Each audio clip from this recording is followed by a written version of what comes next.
dañ koy def parce que loolu mooy fépp foo dem fi ñu demee politique loolu day am. Ce sont des hommes d'honneur et des femmes d'honneur. Donc toi tu es exposé mais xam nga que ne ñi ko seqal ils iront pas faire des yenn bassesses yoo xam si c'est personnel. dinañ la damati ci sa programme wala ci mbir yi nga xamante si nii mbiru en tout cas politique la. fi nga juum fi nga matalewul fi say faiblesse nekk dañ la damat foofu faay boobaay nañ ko jël parce que c'est la politique jeu de damier. mais le problème mooy boo ko seq ak des gens yoo xam si ni amuñu benn honneur. amuñu benn dignité. amuñu benn ragal yàlla. amuñu respect seen drapeau amuñu respect sur la vie humaine. ñooñu non seulement tu exposes ta famille tu exposes tes nez yooyu yëpp mais tu exposes ta vie. surtout. parce que suñu dëkk guddi yi ñu toll nii li ñuy dund nii.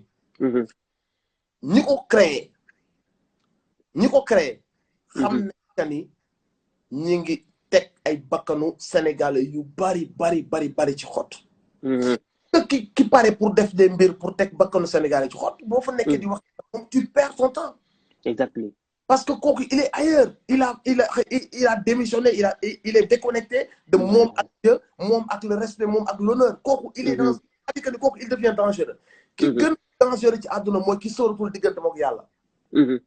ki ragalatul yàlla mooy ki gën a dangereux nit nag di nga am say caay-caayu bopp tooñ fii dem gis jigéen ñi fii yooyu yëpp mais nag ragal parce que comme yàlla da la bind ci mata di da ngay tooñ da ngay juum da def ay bàkkaar et tout. Exactement moom. ki gën a garaaw ki gën a jotam moytu ki nga xamante si ni booy wax a teg moom bul ne sama naw la lay waxal jàppel ni ab bête féroce ngay wax mooy ki nga xamante si ni sóorul moo tax ci loolu ki sóorul diggante ak yàlla ko loo ko moytu xeeb ko parce que sama diggante ak yow mën nañu defante affaire mais on aura toujours nos limites parce que ñi ngi sóor puissance suñu borom bi mu am ci ñun ak suñu baax du ëllëg ñu ngi koy sóor mais ki nga xamante si ni ragalatul yàlla ku baax dawal bu baax loo daw xeeb ko te ñun nag ñi jiite bi ñuy teg yu ni mel non seulement da fekk benn xale boo xam ni xëy na réputation entaché wu na et tout ça mais quoi que ce soit kenn mënu ko xale la mu neex mu naqari dañuy wax dëgg kenn mënu koo bañal ne xale la waay dina am 15 ans am yenn certaine maturité yi parce que ci ni mu yaroo papa gi jaay environnement bi quoi 15 ans mooy gën a mature les gens de car exactement waay am na suñu yàlla da leen di nattoo duñu am loolu moom non seulement xale la mais elle a pas eu cette structure familiale pour mën a nekk surtout bu baax mën a baax surtout c'est important waay donc du coup elle a fauté ci âge bi si ni elle était immature et perdue elle était au monde elle avait pas de parents bu koy dimbali kooku bu dajeek nit yi ma lay wax mais c'est explosif kooku bombe la ces gens-là non seulement pare nañ pour rey ay nit pour tëgg ay complot yu mën a taal am réew donc amatuñu am pour utiliser une barrière quoi ñoom tu comprends ce que je veux dire bu baax a baax loolu mooy le danger de la situation et loolu mooy qui est dommage dans cette situation mooy on a yu am situation yu rawale seen ay doom yu sàcc jaar ba fi ñu toll nii ça va pour eux pour les 100 ans à venir ces gens-là yu nga xamante si nii nag ñoom pare pour jël bakkanu doomu aadama yi pare nañ pour rotal bakkanu doomu aadama parce que bi ñuy tëggalee nii xamoon nañ que ni ñi ngi mettre réewu Sénégal en danger exactement mais am na ko mu bëgg ñu taxaw fa tuuti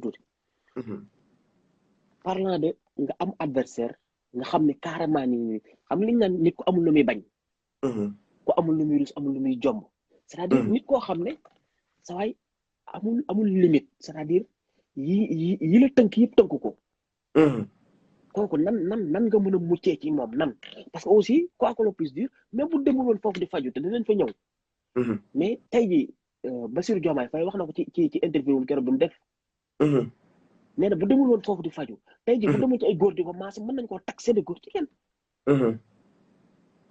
est-ce que kon bu boobaa du gën a garaaw mais comme comment faire pour mucc ci ñooñu mais aussi en plus est-ce que aussi tamit parce que man yàlla mi ma tiim xam na ne li ma naqari maa yàlla rek ko xam dëgg la Sénégal yëpp la ni maanaam ñi nga xaw a am anti Sonko ça m'est arrivé barki démb barki borom Tuuba billahi yàlla bu ma fanaan sama rangoñ bi mu wàcc tayu ma ko non dëgg la mais parce que tellement j'ai mal ci li ma xam ne li ma yëg sama xol maa ngi yàlla rek koo xam quoi ñi ma ko sax expliqué fort je vais dire un truc même des gens yoo xam ne musuñu bëgg Sonko am na ci des gens yoo xam ne si ni wéet nañ verser des larmes d'autres seen kàddu jug na ci kaw mer nañ parce que mooy li ma la wax c'est tellement sale c'est tellement bas santé en fait tu dis que ne nit ñi àggu nag foofu quoi tu dis que ne Sénégal am nay nit yu bon mais àgguñu foofu mais parfois nous dañuy gis benn réalité mais on essaye parfois on essaye de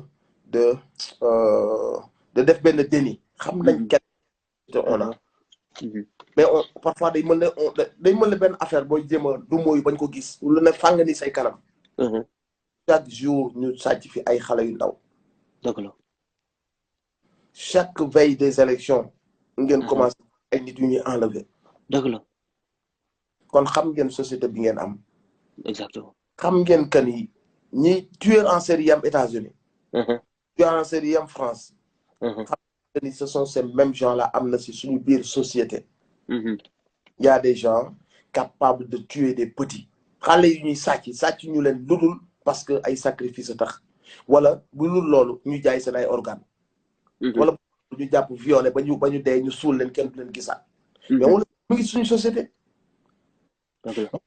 xamante si nii bu mu am mu ñuy bett Tamsir ces gens là nous ont montré à quel point ils étaient diaboliques wan nañ ñu ko ba pare wan nañ ñu à quel point ils sont diaboliques déggoo li ma la wax ki tàq ko ak yàlla ki nga xamante ragalatul yàlla foo ko dégg dawal léegi nag boo ko seqeek ñoom li nga war a def mooy rester sur tes gardes déjà waroo tooñ waroo def loo xam ne buñ la ca fekkee ëllëg nga rusloo nit ñi wala nga may leen ñoom raison lépp looy def da nga ko war a teg si yoon du moment que teg lépp si yoon la leen di sees nga bàyyi kook yàlla mais si cas bii ñu nekk nii pour wan la ka ni gis nga gars yi ils sont de très mauvaise foi et en matière de communication dañuy essayer de bluffer les gens. non bluffer la masse ouais. Ils vont essayer et quand ma xamal la nag lu weer. salon de massage n'est pas égal prostitution. non. yow mu ki xam salon de massage. ça n'a rien à voir. jigéen bi di demee defee restaurant. le nit di demee def formation mën a def massage. bien sûr ay jigéen yu normal yu am seen famille am seen jëkkër ñeneen ñi nekk ñu normal ñooy liggéey ci ay salon de massage.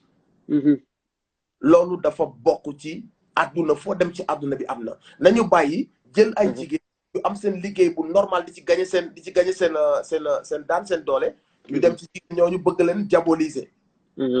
salon de massage ça existe et c'est très normal. président Ousmane Sonko. doon na di marché wu y'a 20 ans ci ginnaaw ba léegi nii. benn douleur maladie bu mu am boo xam si régulièrement dafa war a dem di marché wu. loolu xam nañ.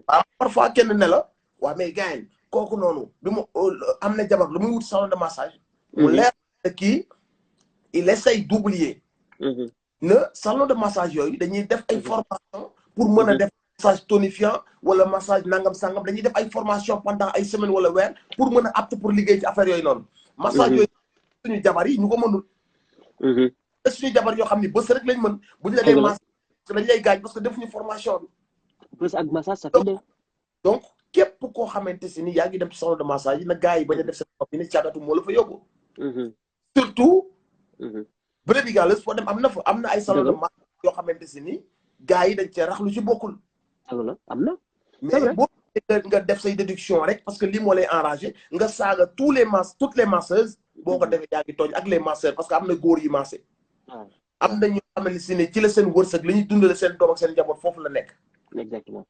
donc quand tu sens benn certaine douleur boo xamante si ni toogaay bu yàgg bi voyage yu métti yi tout le temps da la ko nga doon dem ci kinésithérapeute yi am ñu lay nga doon dem ci salon chinois yi spécialisé yi ngay dem foofu di fay jëmmi jamono xëy na feebar bi wàññeeku douleur bi wàññeeku na mais aussi cher bi mi ngi gën a cher ngay cher bu tolloog sa mën-mën ba nga am ci benn boo xam ni c'est discret c'est efficace et puis cadre bi dal na sa xel parce que ci kër la du fenn ñaawee ci kër la boo xam ne papa monsieur madame doom yaa nga fa ñëpp nga fa.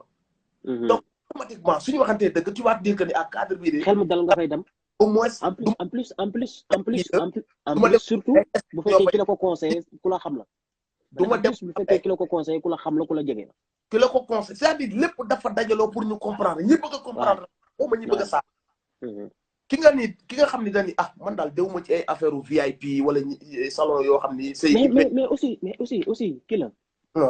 la simplicité de l'homme parfois est-ce que du exagéré. parce que dama koy wax Aba démb Aba sama benn gone bu nekk Paris ñu ngi waxtaan ma ne ko parfois damay am sax lu mën na xarit parce que xam naa ni humilité nit ki ci boppam en personne nit ki bu sañoon génn di dox ci mbedd yi di dox soxlaam comme ñëpp parce que loolu la bëgg a jàppee boppam. waaw mais loolu xam nga tam si dafa am ñoo xam ne yow la yàlla yow teg nga ci sa bët man mii sama jëm mag bi Baye Fall bii nii am na ñoo xam ne star nga def mais yow fekke nga sama kër ka ni man mënumaa doon star ci àdduna ni may dundee ci mbedd mi ak ci bitteeg ci mel noonu xam nga ni man ci àdduna mënumaa doon ab star donte benn cër bu ma yàlla may fii ba booy am na fu ñu ma teg dafa am ñu yàlla bind loolu ñoo xamante si noonu leen yàlla bindee léegi foofu dem après léegi boo demee nga xool salon yi nga ni man daal demuma ci VIP yi wala salon yi ni borom doom ba tànk ya fay dem man je veux juste un cadre bu discret boo xam ne dal xel ay càmbar du fa am fii comme kër le cadre familial la je me sens là-bas nga dem fa une fois ba nga fay dem Adji Sarr nekku fa ñeneen nga dem fa essayer nga sentir que ni ils le font bien massage bi je me sens bien nga demaat fa plusieurs fois tu te sens bien tu te dis que ni finalement j'ai trouvé mon compte ici bàyyil ma dem fii c'est pas cher et maa ngi fiy sentir sama bopp ñuy dem di dem yàlla nattuwu la ab ku mel ne ndaw soosu ñëw fa yàlla nattuwu la ko yaa ngi dégg ñu dem ba kala doon maase moom daal di quitté xëy na am na beneen liggéey wala moom jëkkër dem yoonam wala dara ñu dem ba yàlla nattoo la ñu indi fa benn ndaw soo xamante si ni mel na ni mel ba noppi bëgguñ ñoo rajouté di ko gën a blessé dëgg la waay mu ñëw fa nekk ci yi mu nekk ba jël place su ndaw soosu moom tamit di la maase ñu ngi nekk ci li normal waaw kooku noonu demee fenn di fa tudd tur boobu noonu man fi may nekk fa la diw di ñëw ba am ñu ko dégg kan diw fa lay ñëw dafay sim mën naa day maasawu day ñëw ñu ñoo koy maasal ginnaaw ñooñu daal ni faaye ngi ni kañ ko utiliser et ça xam nga li ma la te loolu li ma la ciy dollil côté boobu faaye ngi parce que waa ñi ndaw si fi mu dëkk Ablaye fi mu dëkk noonu Ablaye bi ko jël si woon ndaw si fi mu fréquenté député bi même koñ boobu lañ dëkk ñooñu fa muy dem di liggéey coiffure en même temps salon de coiffure bu fa waxee wax jooju Ablaye boobu dégg wax jooju dama wax ko député boobu noonu wax ji àgg na fa mu foo xam si bu fa àggee yegg na fa mu war a yegg am nga fan la erreur bi nekk Tamsir ndaw si yàgg na wax au téléphone ci borom propriétaire bi lu mu wax yàgg na wax au téléphone mu dégg muy wax ay waxu complot Sonko jël si ma gis na ñu koy yónnee ay repas am na lu mu remarqué mais ndaw témoignage am li muy baax lépp def na erreur Tamsir munoo xam ne kii dalaa wóolu gis na cadre bi cadre familial sa jëkkër nga say doom nga gis que ni ka nga dàqoon yaa 6 mois ndax ay fen ak ay jël ñëwaat te dégg nga ko muy wax ay wax yu doy waar mais kooku ku baax nag nañu waxante dëgg bu fekkee nit yu dëgg bii ngay woote mi ngi si yow mais woo ko ci pet ba mu ñëw nga ne ko Ousmane fii bu fi sa tànk tegooti man nga bay ñëw fii mais reprendre naa benn ndaw soo xam ne dégg naa ko muy wax nangam ak sanga waaw liñ lay fay bu taxee nga noppiwaale loolu ku baax soo ne ragal nga yàlla man dama ciy dutee yàlla ma yàlla jégal mais parfois mais préveniral ndaw si préveniral Ablaye bi nga ne ko fii ak li ngay représenté dégg naa ñu lay waajal ab ndëgg sërxal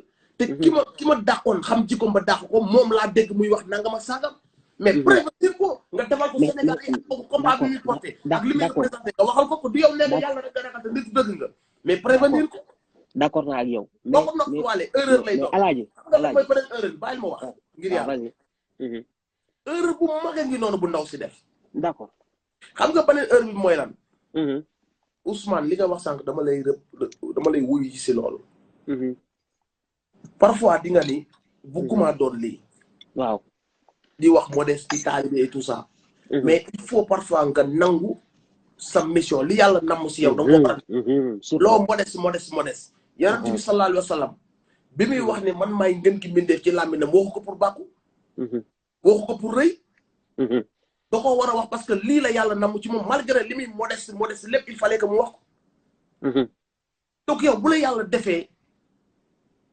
nga doon nit ku jeune yëpp bëgg. fu gën ñu topp la gars yi bëgg la.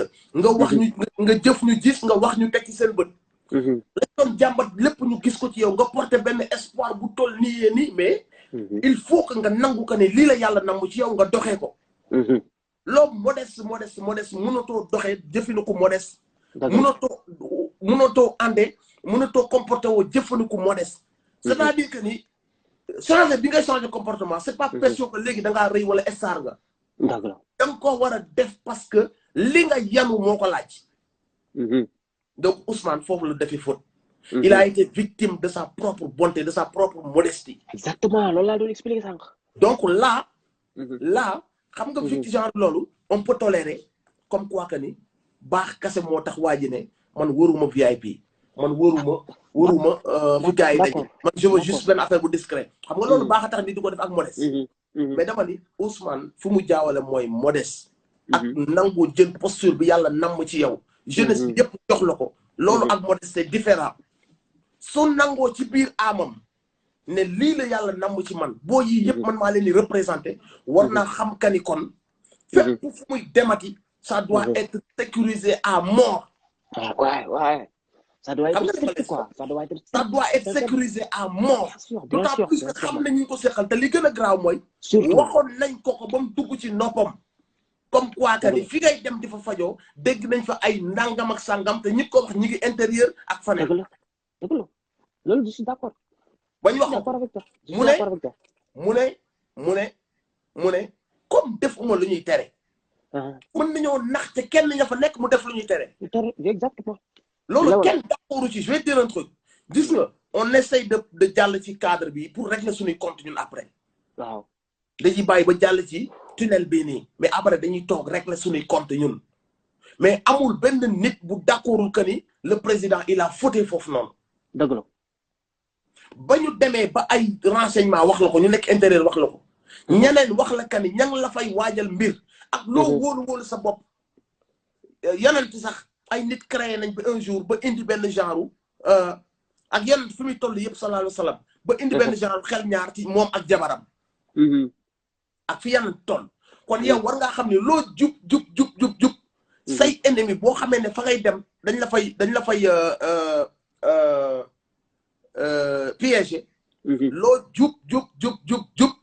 war ngaa xam que ni sa bopp nga mën a maîtriser mais maîtriser woo ña ngi fay fekk. exactement. donc là il a fauté. waaw là il a fauté les conséquences xam nga mooy lan.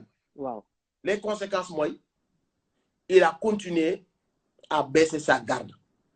parce que dafa àtte boppam. ñi mel noonu la ñeneen ñi mel. nguur jaralul nit ñenn ñi. nit ñi yenn fen yi xalaatu ngoo def dafa àtte boppam que ñeneen ñi alors que ñeneen ñi mu ko seqal mais ñooñu ils sont prêts à tout. ay dama leen barki yàlla. ñooñu ils sont prêts à tout. loolu nga war a xam parce que bu fekkee ñooñu pare nañoo jël benn jigéen bu ndaw à peine 20 ans. ñu jël ko teg ko yenn certaine pression yi liggéey si mentalam. ba defloo ko yu mel nii. kon ñooñu Ousmane devait savoir que ni bu fekkee mu ngi doon moytu genre yooyu bañ ne ko ñooñu noonu. ñu ngi lay waajal foofu noonu. jaroon na pour les 5 ans à venir. Ousmane kenn dootu ko maase ku dul këram nga koy fekk ak.